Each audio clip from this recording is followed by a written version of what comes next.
A paz do Senhor, queridos! Estamos iniciando mais uma videoaula subsídio de seu canal EBD Fácil e Motivadora.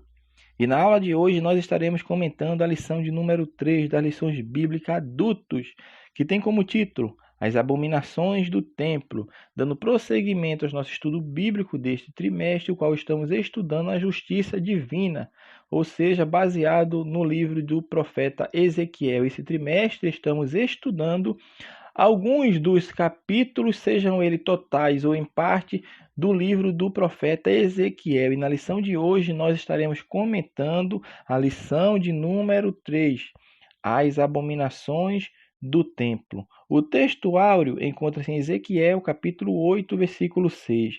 E disse-me: Filho do homem, vês tu o que eles estão fazendo? As grandes abominações que a casa de Israel faz aqui, para que me afaste do seu santuário? Mas verás ainda maiores abominações. Verdade prática, o lugar mais sagrado da Terra Santa se tornou o centro das abominações, e isso serve como prenúncio da apostasia generalizada do fim dos tempos. A leitura bíblica em classe encontra-se no livro de Ezequiel, capítulo 8, os versículos 5 e versículo 6, versículo 9 ao 12 e os versículos 14 e versículo de número 16. Então vamos lá à lição de número 3, as abominações do templo. Então nesta lição, meu irmão, nós vamos ter por base o livro de Ezequiel, é óbvio, como estamos estudando, mas especificamente o capítulo de número 8, ao qual fala das abominações do templo. Nós já falamos nas aulas passadas que Ezequiel está inaugurando um estilo novo, um estilo no Antigo Testamento. Porque ele começa assim com oráculos apocalípticos, como nós falamos na lição de número 1, e também termina com esses oráculos, essas mensagens apocalípticas. Tanto no seu capítulo 1 como no capítulo 40 ao 48, e também nesta unidade que nós vamos estudar hoje, está dentro desse estilo apocalíptico. Capítulo 1 e o capítulo 40, 48 e os capítulos 8 ao capítulo 11. Então, no capítulo hoje, nós estamos, vendo essa nova unidade nesse gênero, que é o meio pelo qual Deus revela ao profeta Ezequiel as abominações do templo de Jerusalém. E o que era o templo de Jerusalém? Sabemos, meu irmão, como o autor fala na verdade prática. Era o lugar mais sagrado da terra. E esse lugar mais sagrado agora se torna o centro das abominações. Então isso é o prenúncio, como fala, da apostasia generalizada do fim dos tempos. Então o capítulo 8, meus amados irmãos, introduz uma nova visão. Por que uma nova visão? Porque o autor Ezequiel ele escreve no sexto ano, no mês sexto, ou seja, 1 ano e 2 meses, ou seja, 14 meses depois daquela primeira visão que ele tem no capítulo 1. Ele agora começa a ter outra visão. Mas diferente, meu irmão, diferentemente da primeira visão que ele teve, esta visão agora do capítulo 8, ele não vê a glória de Deus, não foi da glória de Deus, embora a glória de Deus estivesse ainda no tabernáculo. Mas o que ele viu foram as abominações que estavam sendo praticadas dentro do templo. E isso é o que justifica, certamente, a razão da ira divina sobre os moradores de Jerusalém.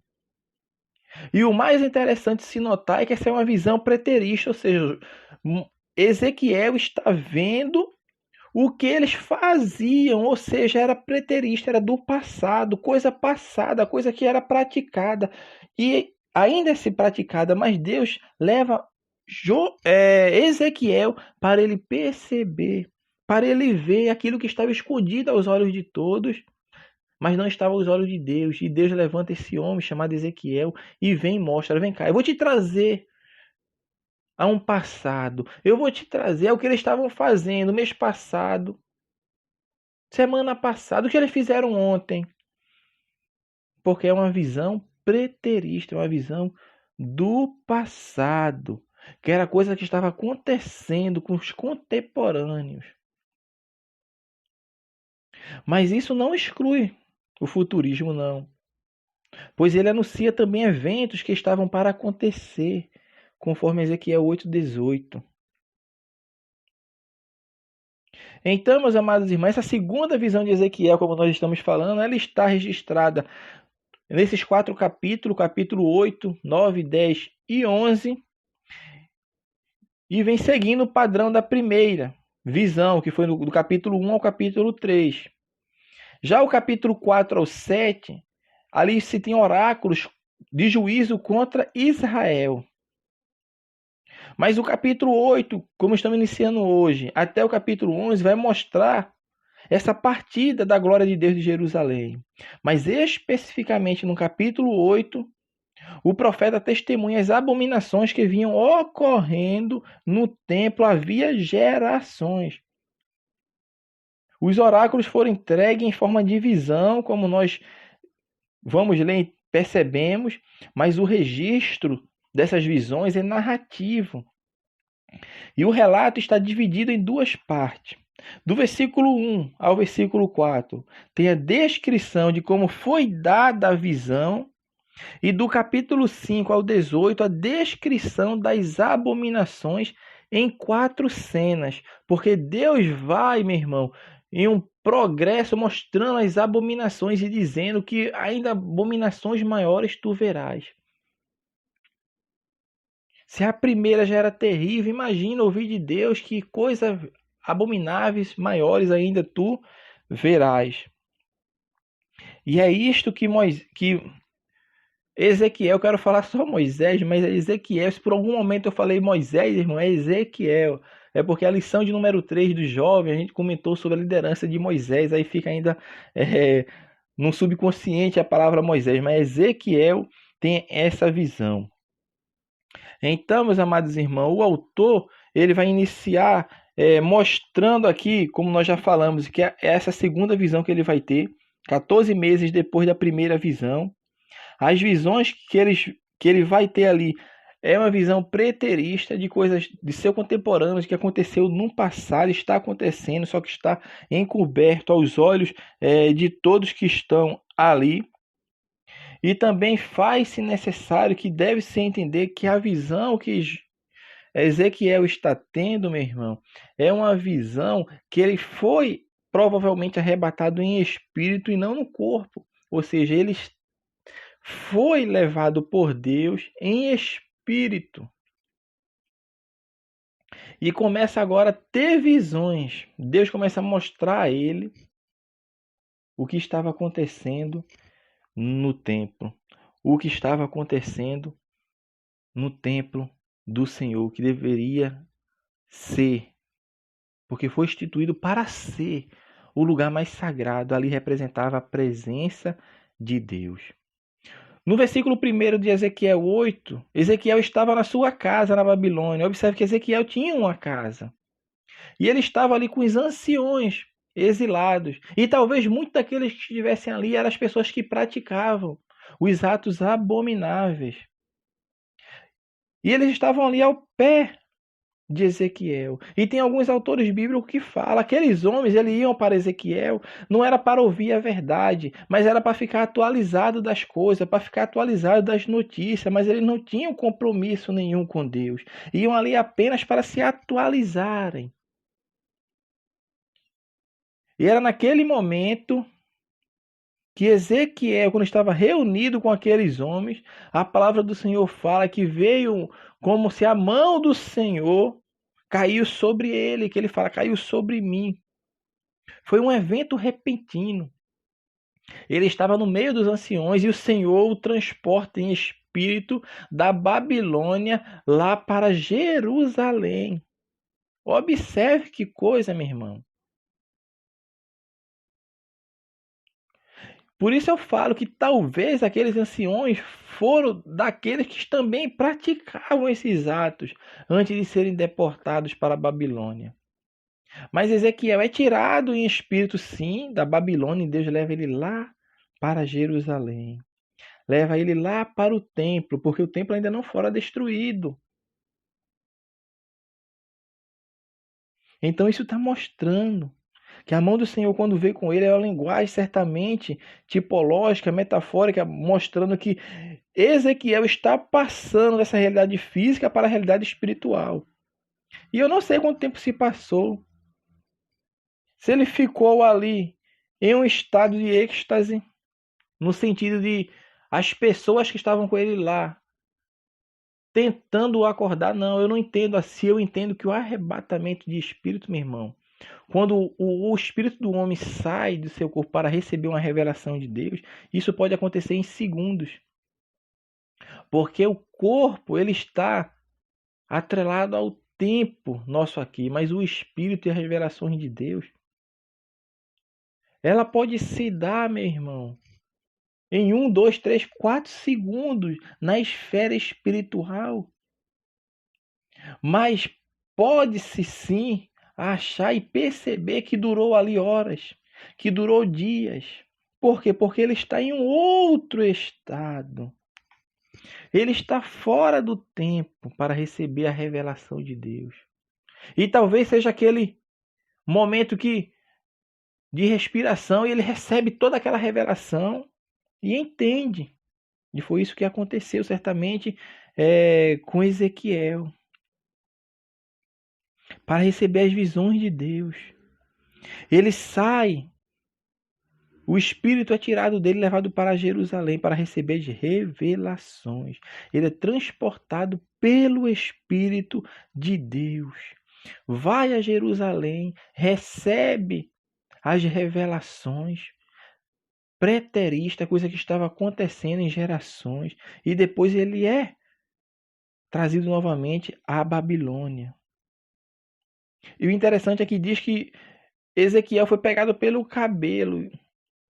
É uma linguagem também simbólica, certamente para mostrar, meu irmão, um sinal de ira, um sinal de pressa, um sinal que Deus está irado, revoltado com o povo. É como se Deus dissesse: vem cá que eu vou te mostrar, e pega pelos cabelos e me leva lá para mostrar. Não é assim que acontece na ira? Não é assim que acontece nas brigas? E Deus pega Ezequiel pelo cabelo e suspende entre a terra e o céu e leva lá para Jerusalém para mostrar, mostrando a urgência. Essa parte, meu irmão, da ira de Deus que irá vir sobre toda Jerusalém, porque o templo ainda não foi destruído, mas iria ser destruído, e como foi destruído. E o profeta é colocado na entrada das áreas mais sagradas. Todas as abominações estão ligadas aos ídolos. Isso nós devemos entender bem claro. Por isso a Bíblia fala abominações aqui em Ezequiel 8. E a afronta maior a Deus é o fato de que os rituais serem praticados no próprio santuário da casa de Deus. E a primeira imagem que Ezequiel vê, que Deus mostra para ele, é a imagem dos ciúmes. Nessa visão, Ezequiel ouve a pergunta: filho do homem, você vê o que eles estão fazendo? A orientação divina é para que ele observe o mau comportamento da casa de Israel. Você está vendo o que eles estão fazendo? Você está vendo? É abominável, ficou espantado, não se espante, porque essa é a primeira das abominações, porque você verá abominações maiores do que esta. E Deus já alerta, prepara o profeta Ezequiel para que ele se prepare, porque ele vai ver transgressões piores dali para frente. Abominações piores. E Deus leva ele até a entrada do átrio.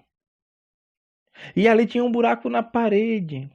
E Deus fala: cava essa parede. E ele fala que escava a parede que havia perto da porta. E ele entra por aquele buraco que ele cava e olha. E o que ele vê?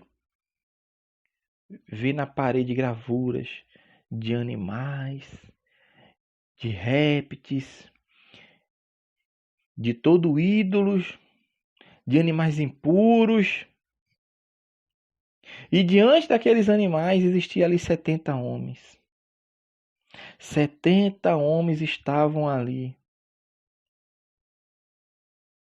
Meu irmão, que imagem terrível! E cada um estava com o seu incensário, venerando animais dentro do templo do Senhor. Então isso mostra esse caráter clandestino, esse caráter secreto que eles faziam aos olhos de todo Israel. Ezequiel precisou cavar, observe como Deus é tremendo, porque Deus está mostrando para ele, ele faz isso em secreto, Ezequiel, clandestinamente. Você tem que cavar, tem que procurar chegar até lá para ver. E eles falam isso. Ninguém está nos vendo, Deus nos abandonou.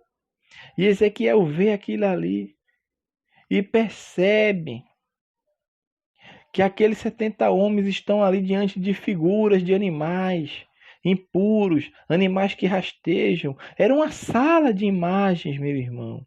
E tudo isso dentro da casa do Senhor. Tudo isso dentro da casa do Senhor. Ele já tinha visto a imagem de ciúmes, que provavelmente era a deusa Azera, uma deusa pagã, um poste ídolo, que foi tirado pelo rei Ezequias. De dentro do templo, sim, foi tirado. Todos os postes ídolos foram tirados. Houve uma reforma espiritual. Houve uma reforma, meu irmão, do culto em Israel, em Judá, através do rei Josias. Mas agora esses mesmos estavam lá e voltaram a fazer práticas abomináveis diante de Deus. Com essas imagens, com essas coisas dentro da casa do Senhor. E os 70 anciões, fica claro que nós, quando percebemos esses 70 anciões, que foi uma instituição feita por Moisés. Isso, agora é Moisés mesmo, não é Ezequiel, é Moisés. Quando Moisés recebe a instrução de seu sogro para levantar pessoas, para que ele delegasse tarefas, porque ele estava levando uma carga muito pesada julgando o povo. E Moisés dá ouvido a seu sogro e estabelece 70 anciões. E certamente esses 70 anciões que estamos falando aqui eram pessoas que tinham influência no reino, que tinham influência ali junto ao rei também. Por quê? Porque estavam para julgar as causas do povo. E a Bíblia nos fala que entre aqueles 70 anciões ali que estavam naquele ritual, com incensário na mão, praticando aquelas coisas secretas, escondidas aos olhos do povo, mas não ao de Deus. A Bíblia cita a presença de Jazanias. E o autor da lição coloca que provavelmente é um nome conhecido naqueles dias. Por quê? Porque era descendente de Zafã. E esse Zafã foi o que participou, meu irmão, na reforma do rei Josias. Os irmãos podem perceber isso no livro de 2 Reis, capítulo 22, dos versículos 11 ao 14. 2 Reis 22, 2 Reis 2, 22, 11 a 14. Isso indica que Jazanias abandonou os caminhos de seu pai para seguir a idolatria. Observe só, o pai dele fez uma reforma religiosa, uma reforma do culto, mas ele agora se desvia, agora está seguindo a idolatria. É isso que ele estava vendo. Então esses são os 70 anciões, que certamente daí que vai surgir o sinédrio, que também era composto por 70 anciões. Apesar da terrível cena, meu irmão, que Ezequiel viu, ainda havia pior. Porque Deus falou novamente: você verá abominações ainda maiores. Deus revela a Ezequiel as duas últimas abominações. A primeira é o ritual de Tamuz. E quem era essa Tamuz, meu irmão? Era uma divindade suméria, também chamada de Adonis pelos gregos e de Osíris pelos egípcios. Era um deus pagão. Era um deus pagão. E diz a lenda Babilônia que esse deus era o deus da vegetação e dos rebanhos. E a lenda diz, minha irmã, a crença babilônica diz que esse deus fica morto no submundo durante 6 meses, que é o período da seca, e 6 meses vivo no período das chuvas. E assim, o que eles faziam? Eles realizavam anualmente um ritual de lamentos, que era efetuado pelas carpideiras, em favor de Tamuz, para que ele ressuscitasse e fizesse chover. Observe que as mulheres que estão ali eram contratadas para chorar, para lamentar, que era uma prática comum que existia no mundo antigo. Era de pagar as mulheres para que elas viessem chorar, tipo num velório, para sensibilizar as outras pessoas. E outras pessoas também iriam chorar, mas elas eram pagas unicamente para estar ali chorando. E era o que estava sendo feito aqui dentro do templo. E tem autores que vão ainda mais longe e falam que além de serem pagas para chorarem, também era praticado ali o culto prostituto que acontecia com as mulheres. Então, meu irmão, a gente tem que ter cuidado muito com essas coisas. Eles achavam que ninguém estava vendo, mas Deus estava vendo. É a imagem ali de Tamuz. Chorando por Tamuz, por esse Deus. E o interessante de notar é que esse Deus, dentro da cultura de Israel, ele causou tanto impacto, meu irmão, que tem um mês no calendário religioso que tem esse nome. Se você pegar o calendário dos judeus, tem um mês lá que no nosso calendário é entre ali junho e julho, que é o mês de Tamuz. Observe o impacto que a idolatria causou em Israel, no povo de Deus. E tem esse ritual a Tamuz, das mulheres chorando, sendo pagas, mas não só apenas para chorar, mas tinha um culto ali pagão. Certamente era realizado orgias ali, às escuras, onde o povo não via, mas Deus estava vendo. E o Senhor vai dar a última visão a Ezequiel, porque coisas maiores, abomináveis você ainda verá. E o que é que ele vê? 25 homens, de costas para o templo e virado para o oriente, adorando o sol. E isso nos mostra uma afronta a Deus. Uma afronta, por quê? Porque estavam de costas para o templo. E Deus falou sempre para o povo que vocês se virem para o templo e elevem sua voz em oração a Deus. Porque se vocês se arrepender, se humilhar e orar e se arrepender de seus maus caminhos, eu ouvirei dos céus. Mas aqui esses 25 homens estavam de costas para o templo, virados para o oriente, adorando o sol, uma prática que Moisés já tinha condenado para que o povo não fizesse. Deuteronômio capítulo 4, versículo 19. E o sol era cultuado, tanto na Babilônia quanto no Egito. No Egito, como nós falamos, tinha sim o templo do sol. E o povo já tinha sido alertado. Porque a idolatria, meu irmão, é uma afronta contra Deus. Porque Deus criou o homem capaz de raciocinar, de pensar. E quando o homem abandona Deus para idolatrar imagens, idolatrar outros deuses, idolatrar coisas criadas por Deus, ele está negando ser a semelhança e imagem de Deus, porque Deus criou um homem racional, um homem capaz de pensar, um homem capaz de raciocinar, um homem capaz de fazer juízo de valor. E quando ele está, meu irmão, na prática idólatra, ele está negando a Deus. Por isso a idolatria é um pecado abominável diante de Deus. Na verdade, todos os pecados são, mas esse pecado ele tem um grau sim maior. Ele tem um grau mais elevado, porque afronta diretamente ao Deus Criador. E nesta visão, Ezequiel está vendo ele de costa para o templo, rejeitando sim a Deus. Estão adorando o sol.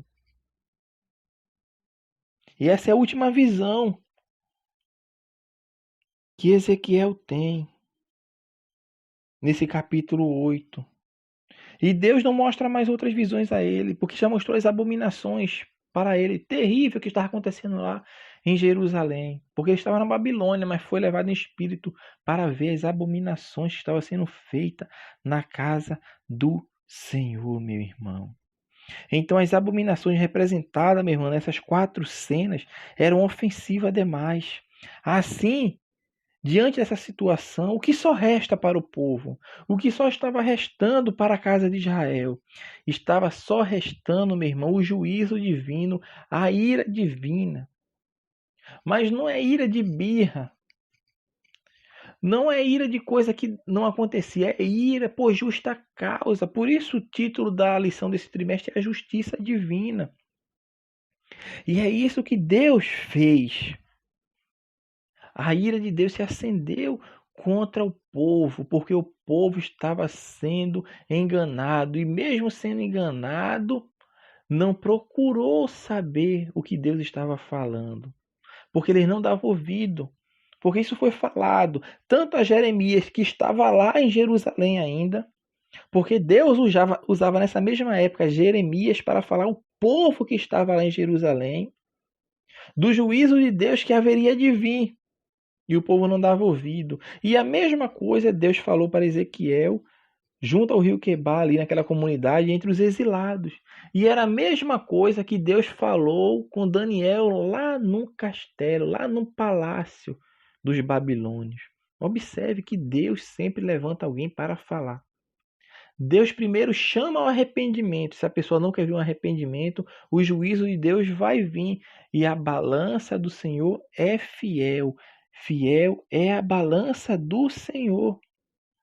Então, meus amados irmãos, nós devemos nos debruçar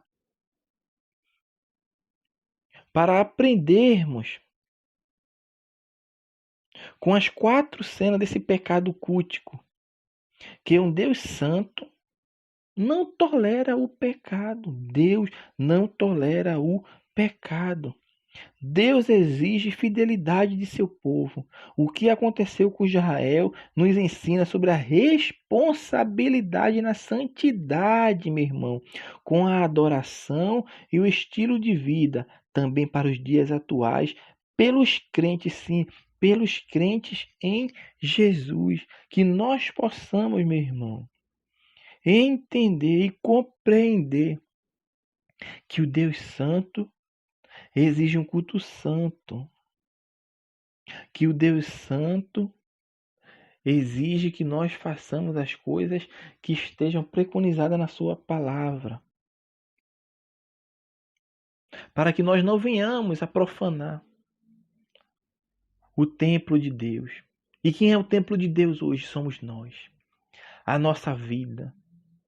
O que nós fazemos no nosso templo. O que nós estamos fazendo, e muitas pessoas estão fazendo abominações do próprio templo. Aqui, Ezequiel é levado para mostrar o que acontecia dentro do templo, ou seja, as pessoas que diziam se seguir a Deus, diziam adorar a Deus, diziam estar com Deus, mas na verdade não estavam profanando o templo de Deus, fazendo as coisas escondidas. E o que nós estamos fazendo do templo de Deus quando ninguém está nos olhando? Estamos achando que ninguém está nos vendo, como esses homens, mas Deus está dizendo: está tudo patente diante de mim. Nada está escondido. Até o que está por debaixo dos panos, ele vê. Então, meus amados irmãos, assim nós estamos encerrando mais um subsídio de seu canal EBD Fácil Motivadora. E na lição de hoje comentamos a lição de número 3, as abominações do templo. Amém? Que Deus abençoe os irmãos e até a nossa próxima aula. Não se esqueça que na descrição desse vídeo nós temos um link que dá acesso a um teste online. Não deixe de fazer e nem de levar para a sua sala de aula para que os seus alunos possam fazer de forma online, porque faz de forma online rápida, fácil e simples. Deus abençoe a todos e até a nossa próxima aula.